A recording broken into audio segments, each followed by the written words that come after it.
Y la última charla de esta mesa está a cargo de la doctora Rocío Sastre. Ella es médico de familia del Centro de Salud Santa Hortensia y una estrecha colaboradora con nuestro servicio, siempre dispuesta a participar con nosotros en nuestras iniciativas. Y bueno, le damos la bienvenida. Nos tocará un tema muy interesante, que es los protocolos consensuados de atención primaria y aparato digestivo en nuestro medio. Hola, buenos días. Yo quería agradecer contar con atención primaria un año más y especialmente cuando estamos hablando de la atención compartida y desde los dos lados y bueno, consensuarlo y mejorar la situación. En primer lugar, he de decir que la variabilidad de la práctica clínica es algo que ya se conoce y ha habido mucho interés en estudio ya desde los años 30 del siglo pasado, pero especialmente en los años 70, y que ya se estudiaron los factores de la variabilidad clínica. Algunos que son geográficos, que evidentemente ahora no tiene sentido comentar en nuestro medio, pues porque estamos con un límite geográfico muy parecido y además con un estrato de población también muy parecido entre todos los centros que derivamos al Hospital de la Princesa. Hay algunos factores culturales o sociales, pero que sufrimos todos lo mismo. El SIBO es un buen ejemplo de las demandas que pueden hacernos tomar esa variabilidad clínica según cómo seamos o según cómo estemos. Y quizás hay que centrarlo sobre todo en los aspectos del clínico, del médico que va tomando las decisiones, porque también los pacientes, la presión de los pacientes, las demandas de los pacientes van a ser todas muy parecidas en nuestra área geográfica. Entonces, ¿qué influyen? ¿Qué es lo que dicen los estudios que influyen en la variabilidad clínica cuando hablamos del profesional? En primer lugar, la formación, y esto es algo muy obvio.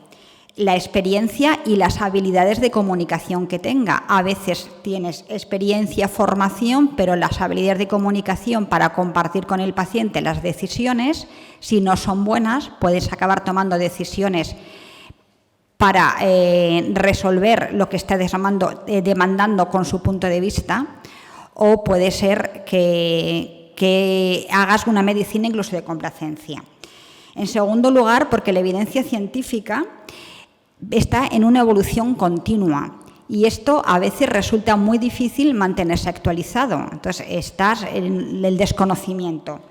En tercer lugar, la tolerancia y el saber manejar la incertidumbre. Y entonces algunas pacientes que nos han presentado antes, como la dispepsia, por ejemplo, pues el solicitar la endoscopia cuando hay que solicitarla supone que tienes que saber manejar esa incertidumbre, porque todos querríamos tener un diagnóstico etiológico resolutivo desde el primer momento, pero a veces no es bueno que sea así, porque que sea así puede generar iatrogenia. En cuarto lugar, el modelo de organización. En el modelo de organización en todos es lo mismo, en todos los profesionales, pero es verdad que según la época o incluso según el día de la semana en atención primaria, tomar decisiones adecuadas y sensatas un lunes es mucho más difícil que un miércoles, porque el lunes en la consulta, además de los citados, hay como una media de 10 pacientes sin cita y las prisas, evidentemente, influyen sobre esa decisión. Y el estilo personal del médico, que varía desde la complacencia hasta la asertividad o hacia el autoritarismo. Y esto también hace que las decisiones puedan ser diferentes. Y claro que esta variabilidad, que sea inadecuada, tiene consecuencias importantes en la calidad de la atención médica, tiene consecuencias para el buen tratamiento del paciente y además tiene consecuencias para el uso inadecuado de los recursos, que son siempre limitados y que siempre van a ser insuficientes. Y también hay evidencia empírica de cómo se puede reducir, es que estoy un poco incómoda, cómo se puede reducir esa variabilidad.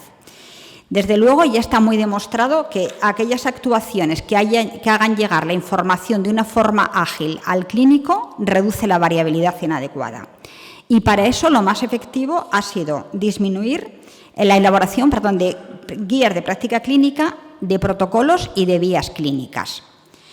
Y, por supuesto, una formación continuada. O sea, no podemos pasar la consulta mirando simplemente un protocolo, sin entenderlo, sin ponerlo más en contexto y sin saberlo aplicar a la variabilidad de los pacientes, que a veces puede ser muy, muy amplia.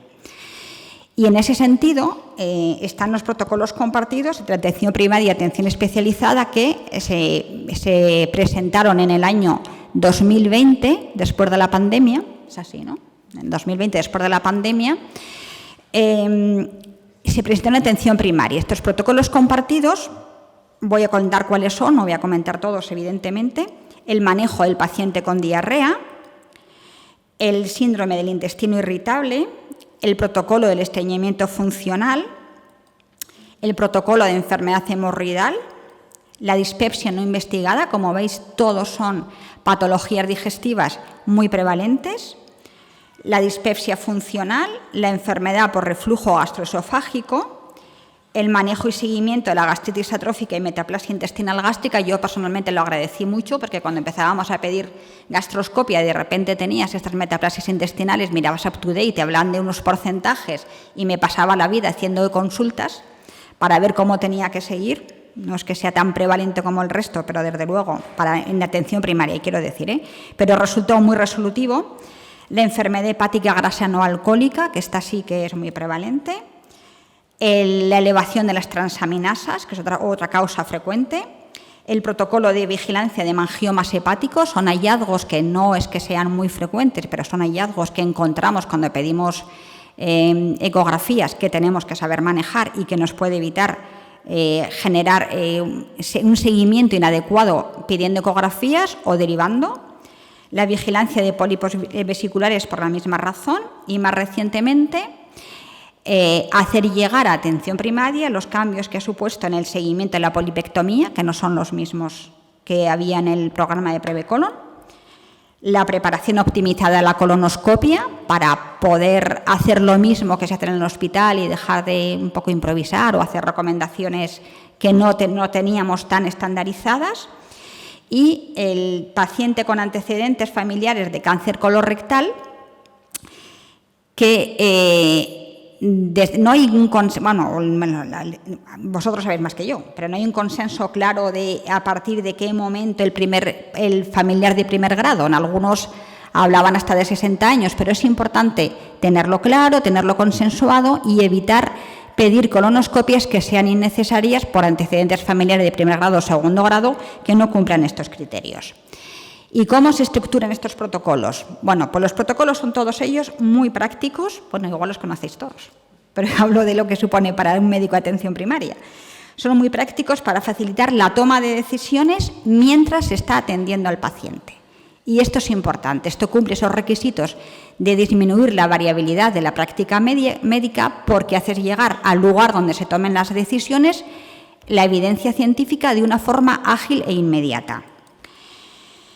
Voy a comentar un poco de protocolos, sin comentar los protocolos, más que nada la estructura, ¿no? El protocolo de diarrea crónica, ¿no? Hace la definición. El primer paso, la anamnesis y exploración física. Para mí en la anamnesis es como que llega una diarrea crónica y lo abro porque lo puedo tener fácilmente accesible, porque es larga, es más exhaustiva y a veces se te olvidan cosas y cuando se va y te pones a escribir dices, ¡ay, madre!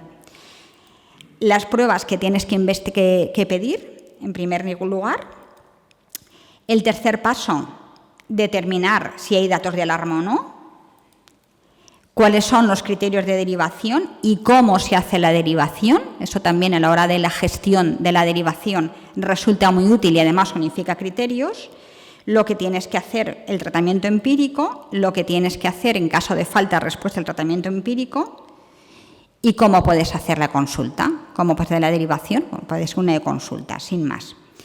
La enfermedad por reflujo gastroesofágico, que es una de las que yo abro más a menudo porque es una de las consultas más frecuentes en la consulta de atención primaria, ¿vale? Las indicaciones de endoscopia.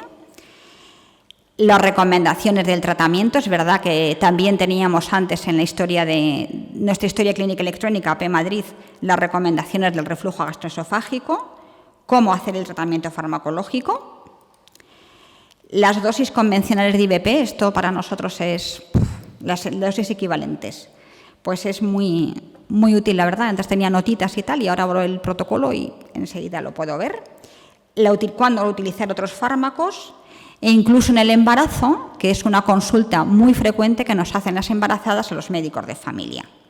Cuándo hacerle los criterios de derivación y cuándo hacer la endoscopia.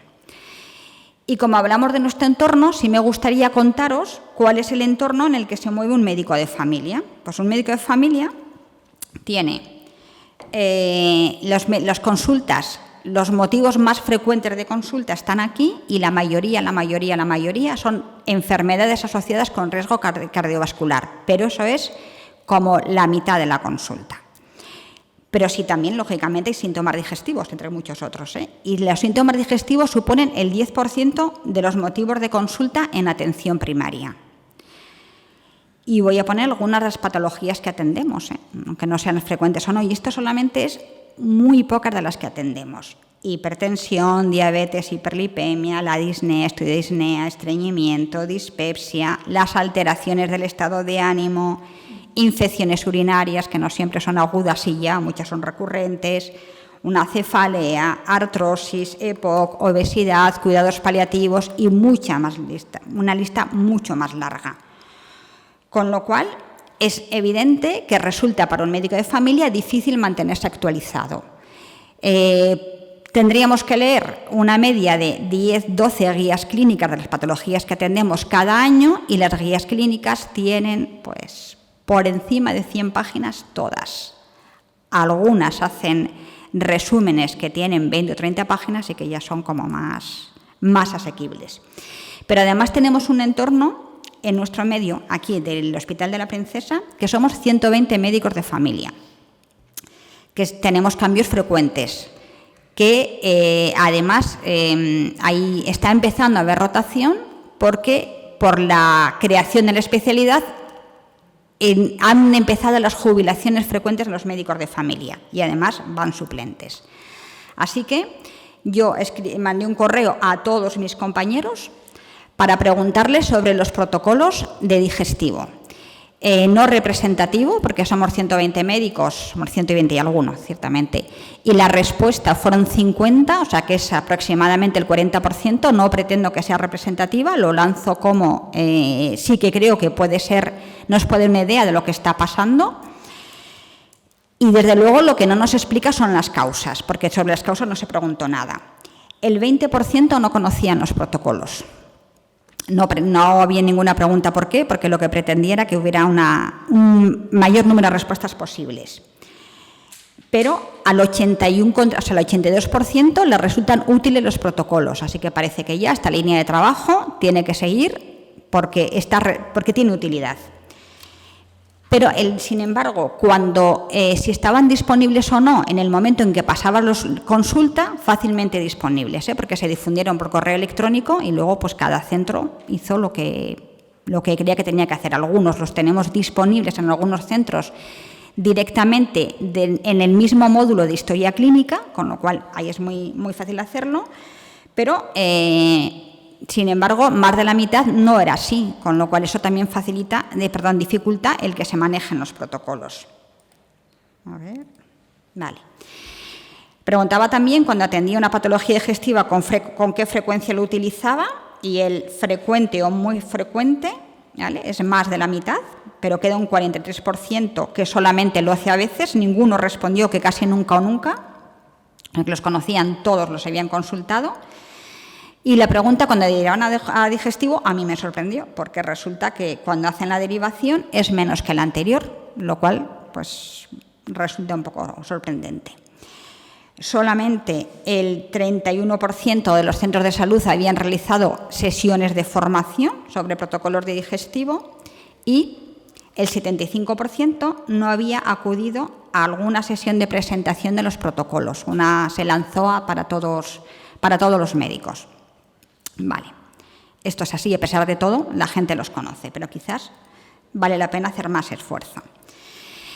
Esta es no sé si es una propuesta, es una opinión personal, porque no estoy aquí representando a ningún otro médico de familia y desde luego no a la gerencia de atención primaria o la dirección asistencial que nos corresponde, pero sí que creo que es una línea que desde el punto de vista de la evidencia empírica ya se ha demostrado que es útil.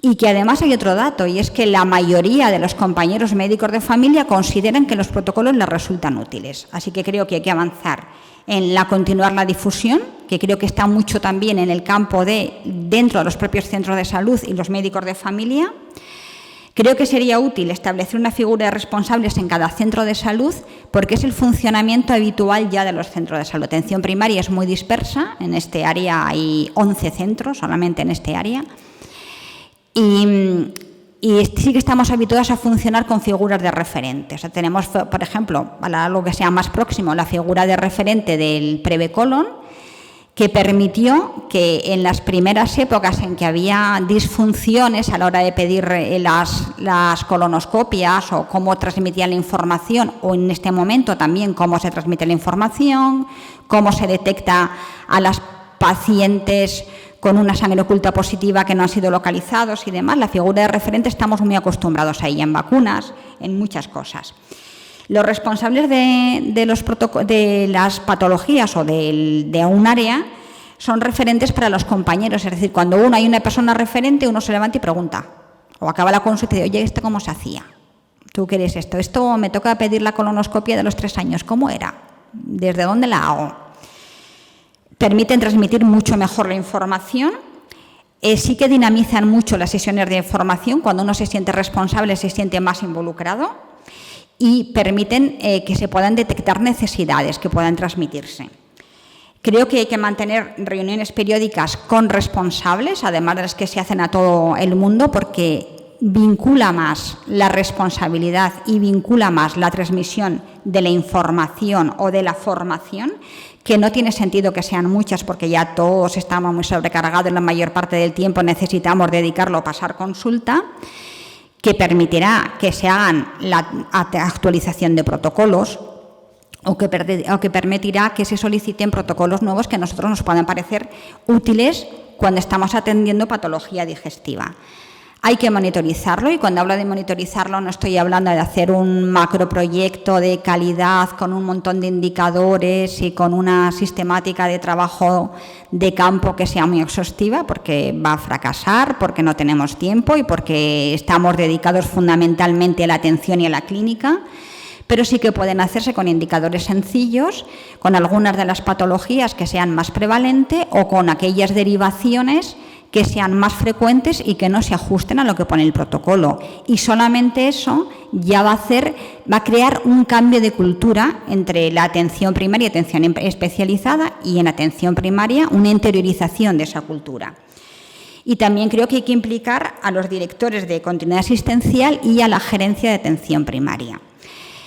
A menudo cuando hacemos propuestas horizontales de médico a médico, entre atención primaria y atención especializada, hay menos reticencias, son mejores recibidas, pero sin embargo hay algunas cosas que dificultan, ¿no? Lo pueden dificultar. Por ejemplo, dificulta la difusión, ¿no? Porque se manda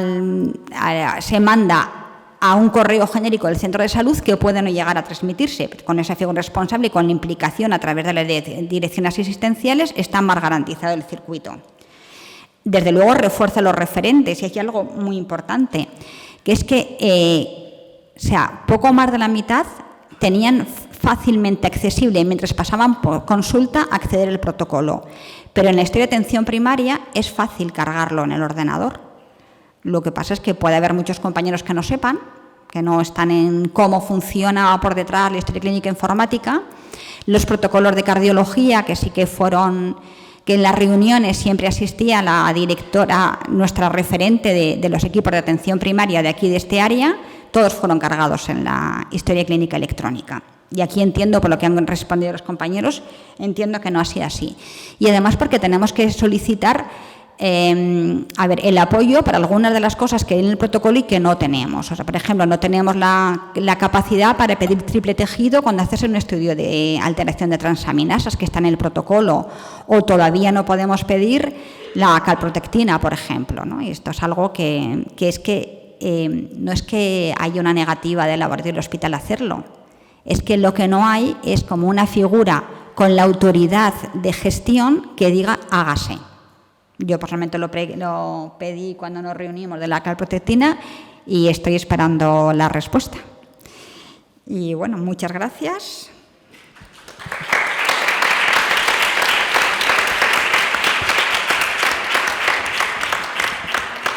Bueno, Rocío, muchas gracias por esta charla, que me ha gustado mucho, sobre todo ver tu visión muy completa y muy generosa. Todo lo que has hecho para un poco presentarnos cómo piensan tus compañeros, ¿no? Esa encuesta que has hecho, vamos, excelente. Y bueno, la primera pregunta, me voy a tomar yo la prerrogativa y la voy a hacer, es, bueno, primero un tema, lo de la calprotectina está en marcha y, bueno, nos comprometemos a sacarlo a la brevedad posible, antes de que acabe el año, si es posible, ¿vale? Tendremos que hacer un mini protocolo de cuándo pedirla, porque sí, puede ser un arma de doble filo, ¿vale? Luego, quería preguntarte, dentro de, tú has revisado todos los protocolos que hay, que son de las patologías más frecuentes, ¿qué protocolos crees qué protocolos echas en falta? Yo echo en falta la disfagia, porque no son algo que sea muy frecuente que veamos.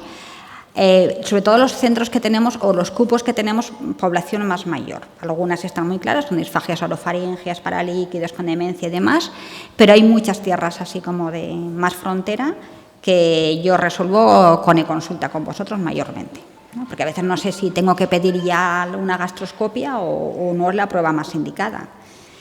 Y luego otro de los temas que sí que encontramos con frecuencia es una elevación aislada de la GGT, que para mí cuando son muy llamativas, después hacer una ecografía, descartar pues patología crónica hepática, hacer una ecografía y que esté normal, pues es otra cosa que os pregunto con frecuencia y a veces me sorprendo porque pienso, me van a decir que no tengo que hacer nada, porque total tiene 150 y resulta que va teniendo, es de larga evolución, va subiendo y me sorprendo porque me dicen, no, le vamos a citar para hacerle una prueba, menos mala que lo he preguntado. O sea, por ejemplo, esa es una cosa que vemos con mucha frecuencia. O sea, cuando no hay que hacer nada más y cuando hay que hacer algún estudio más. Gracias. Bueno, solamente comentaros a todos y a ti también que este año, con el esfuerzo de todos los adjuntos de aparato digestivo, hemos actualizado los protocolos, así que próximamente estarán disponibles con la versión 2023 y se incluye la elevación de las transaminasas de una forma más específica en los nuevos protocolos que además están hechos y revisados por las hepatólogas de nuestro servicio. ¿Alguna pregunta o comentario? Doctor Santander. Pues yo, Rocío, doctora Sastre, te quería agradecer la implicación y el esfuerzo que vienes haciendo siempre con el servicio de aparato digestivo de este hospital. Estamos donde queremos estar, o sea que hemos ido avanzando progresivamente. Yo estoy muy orgulloso que en enero del 24 saquemos ya la revisión de todos los protocolos, como ha anunciado la doctora Casanova.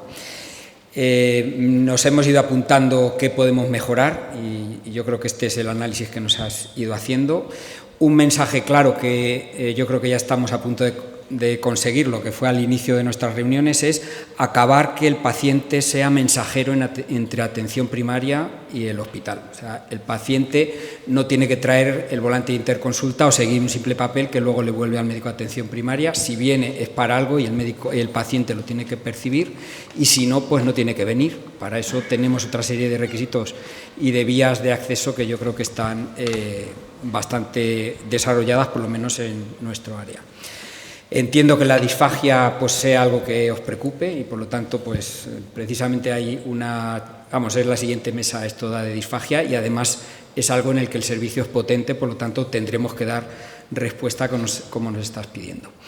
Y aparte de la gamma GT, yo lo que también te pido es que desde atención primaria, yo creo que has ido poniendo el dedo en la llaga de la parte que no compete al hospital, pero yo creo que cuando convocamos todas las reuniones, pues siempre van la doctora Casanova, el doctor Álvarez, la doctora Sastre al 95% siempre que puede, pero yo creo que hay que trasladarlo a vuestras instituciones de gestión, porque yo creo que la respuesta en el hospital con el director de continuidad asistencial se produce, pero entiendo que ha habido muchos cambios políticos recientes que lo han dificultado, pero yo creo que esta es una solicitud que os sí, vamos, yo me comprometo a comentar las jornadas, a mandar un correo a nuestro responsable de centros y a pedirle que en la próxima reunión esté presente.